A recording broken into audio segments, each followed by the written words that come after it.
Empire.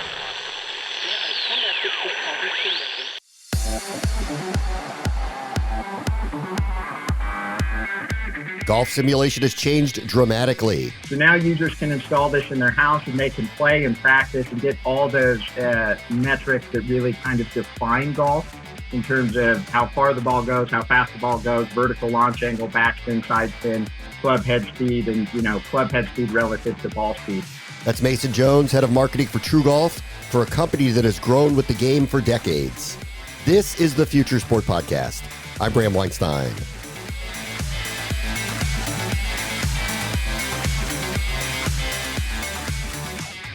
This is a family-owned business that has watched a sport innovate on the equipment side to modern technology, including simulation. Things have changed dramatically, and they want to be at the forefront of all of it.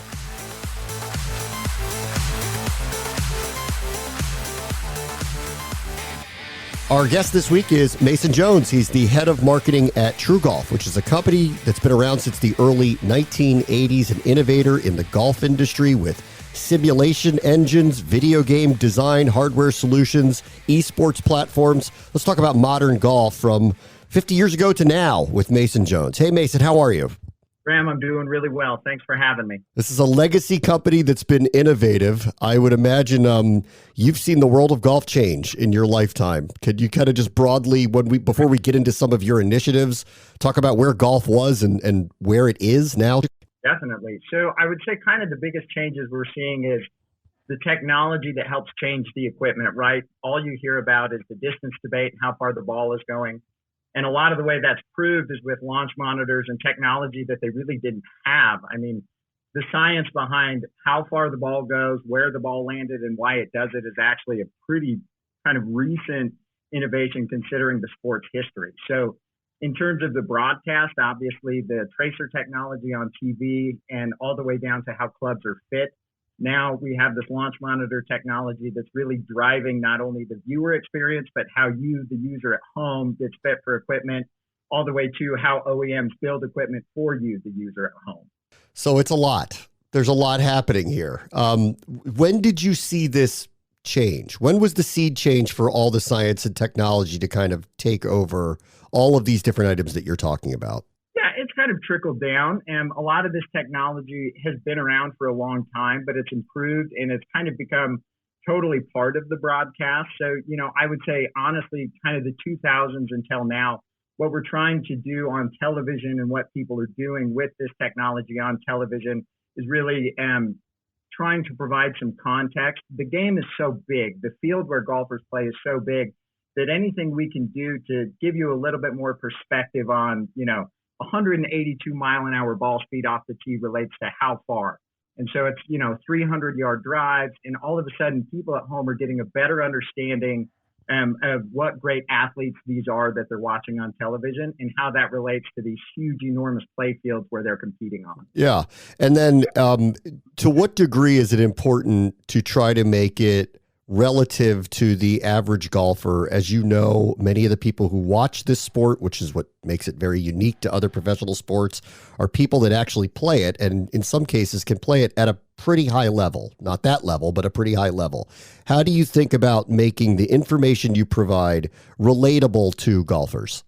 Yeah, obviously golf is the one sport really without bifurcation. So you can go to any golf shop, you can purchase a driver, and you can see your numbers relative to what they are on the PGA Tour. So there are a lot of folks who can achieve pretty high ball speeds, but the control may not be there. So what we really like to do is providing the context to show that at the level these guys are playing and where they can put the ball, how high they're putting the ball, the control that they have on the ball, the launch parameters may not be totally different from yours. Obviously, there are high level collegiate golfers, and then there are professional golfers all the way down to the, guy who can't break 100. But it does provide the context that that's what makes golf beautiful, right? Is that we're playing the same equipment. We can even go play the same venues. Obviously, I can't go to Madison Square Garden and shoot free throws, but I can go play Chambers Bay, right? And so I can have some idea of how hard I hit the ball, how far I hit the ball in relation to the best players on the planet. You might get into Madison Square Garden. You just won't be shooting free throws with Kevin Durant standing next to you. That's the difference. You might. So, okay. I want to ask a vague question, then I'll get into some of these initiatives, or a broad question for you then, since you follow all this information. In your mind, what is the difference between a professional golfer on the PGA Tour and a really, really, really good golfer who just can't crack the pro type ranks? What is there a metrics that stand out to you through all these years of kind of following what happens in the sport? It really just is fractional. It really is half a shot here, half a shot there. On television they use the strokes gained metric, and it's just these pros just really do not give up those half fractional strokes over the course of 72 holes that the guy who just can't break the tour does. And again, the tournament being 72 holes, these fractional errors, and we're not talking about a big noticeable one.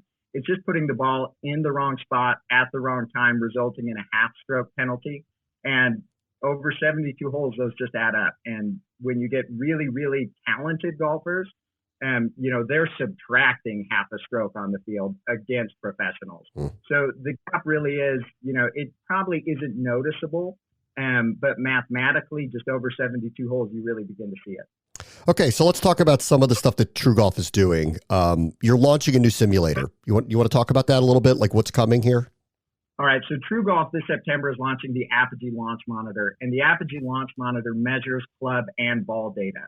So now users can install this in their house, and they can play and practice and get all those metrics that really kind of define golf in terms of how far the ball goes, how fast the ball goes, vertical launch angle, backspin, side spin, club head speed, and club head speed relative to ball speed. And we also have our E6 Connect software, which is a 3D simulation software. So you pair the Apogee Launch Monitor with E6, you can play 3D recreations of the most famous courses in the world. Huh. That's really cool. Like how does it work? Could you kind of explain to me? Could you just kind of give me a sense of what that would be like? You're taking swings, and all of a sudden, it's placing you in a way that you feel like you're playing Augusta or Pebble Beach? Yeah, so we use photometric technology. So these high-speed cameras capture that data, and then it sends it to our 3D simulation. And that 3D simulation is built on LiDAR data. So the courses are basically complete recreations of their actual physical counterpart. So everything is to scale, everything is modeled, and it's this first-person perspective. So you can stand on the tee box of any of the courses we offer in our software, and you really get the sense and depth of how big the field that you're playing on is. And, the trees, the bunkers, the green, everywhere is exactly where it would be in real life. That's wild. And then how do you, I guess putting goes along with this too? You can simulate that. Is that correct? Yep, absolutely. So we actually get a higher resolution of terrain data for the greens to perfectly match that undulation. And then just the same way, our Apogee technology sits above the golfer, and you roll the ball, and then we take that trajectory data from the putt, and then we input the speed as well as the direction to perfectly kind of match that rolling undulation that you would find playing the real course. So the goal here, obviously, to have the simulation is to get better to playing golf. But what you're describing here gamifies it and turns this into something that could be a league. Is that correct? Are you trying to build something where people are competing against one another through this platform? Absolutely. So the core mission at TruGolf is that we believe golf is for everyone. And with the right access point, whether it's green grass, indoor golf, or video game golf, we can make anyone a golfer for life. So the core of what we've always done since 1982 is build simulation software. And what we try is to improve the availability of golf at a high level for users.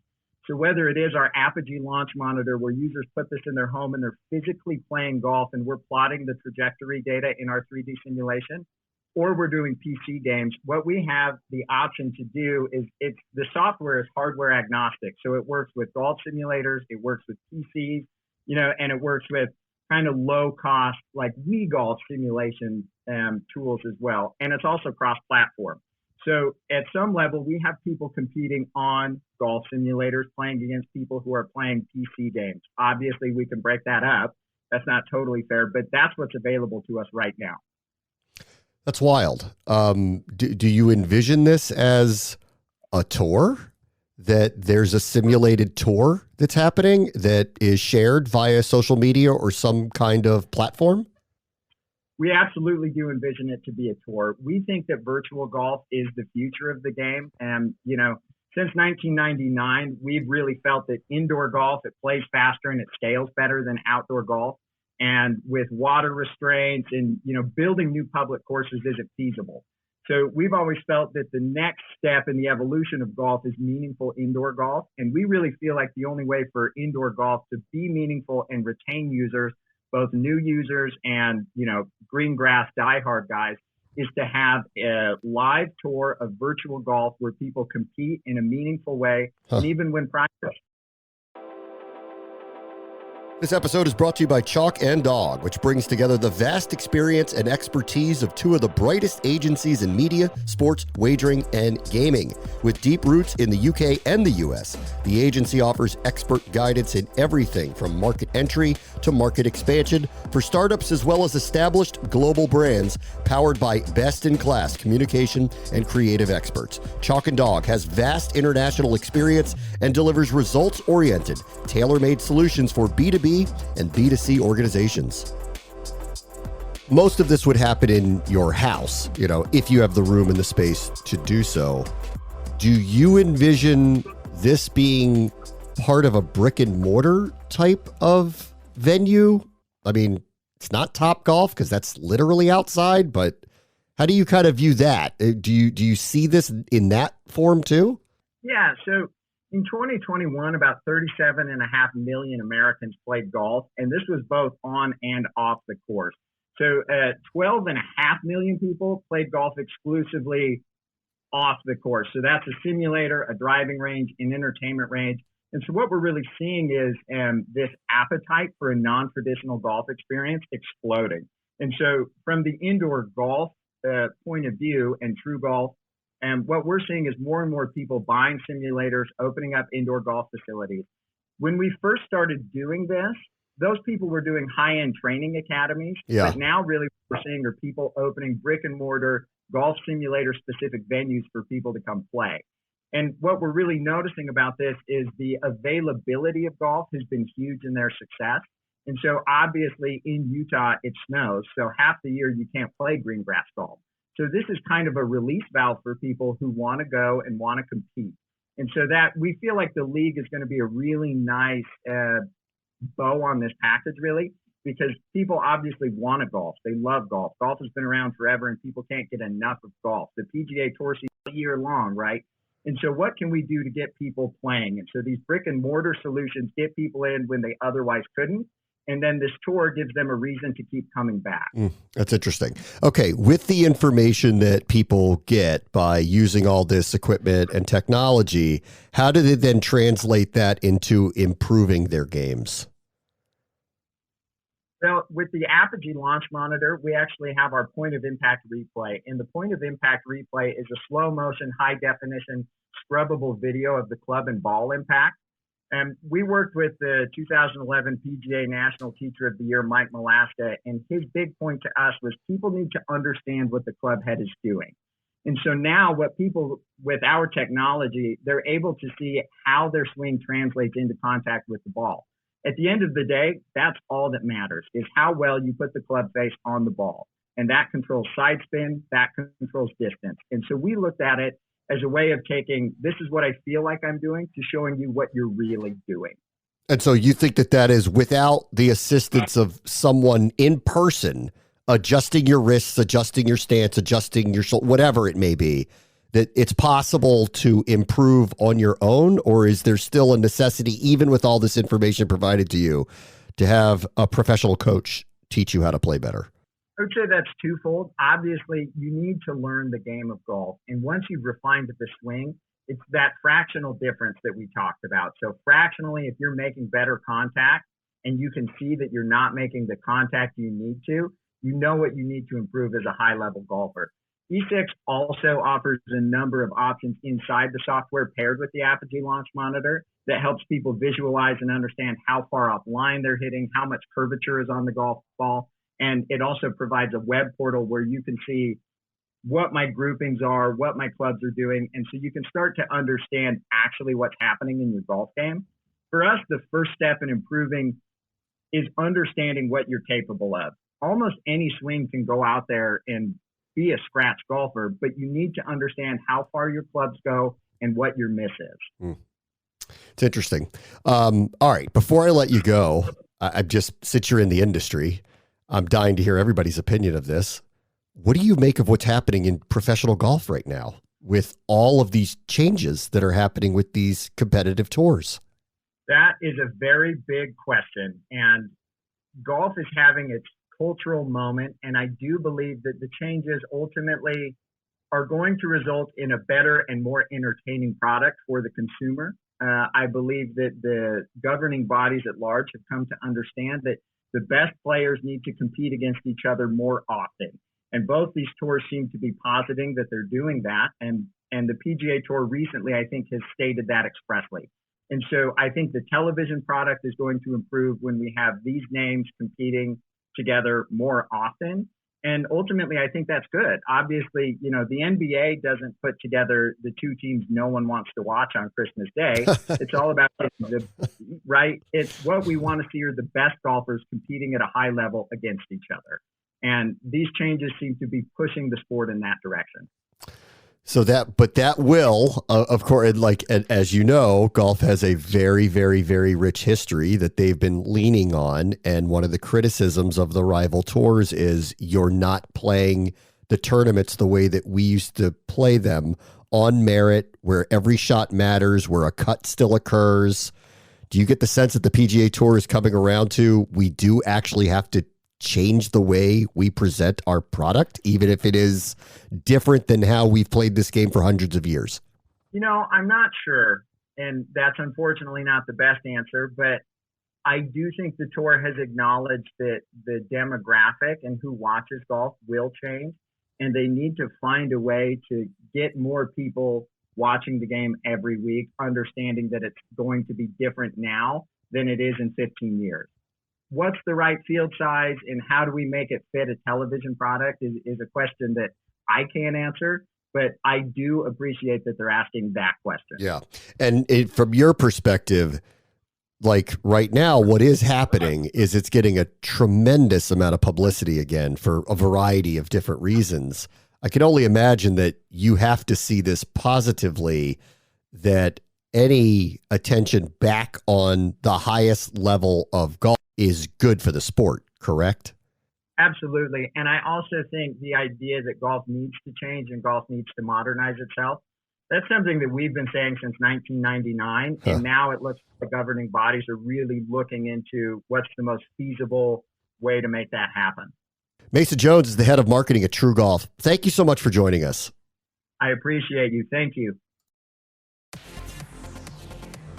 On the next Future Sport podcast, modern content includes a culture shift to social engagement and esports. Gaming, if we take just gaming and not even think about social media for a second, gaming is worth hundreds of billions of dollars, maybe 200 billion, the last numbers I saw.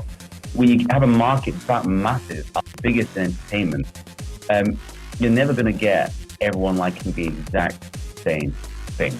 That's Josh Nito, CEO and co-founder of Deserto, a platform that is meant to engage young modern fans and meet them where they are, in social circles on the internet. That will do it for this episode. As always, the future is now. This is the Future Sport Podcast. I'm Bram Weinstein.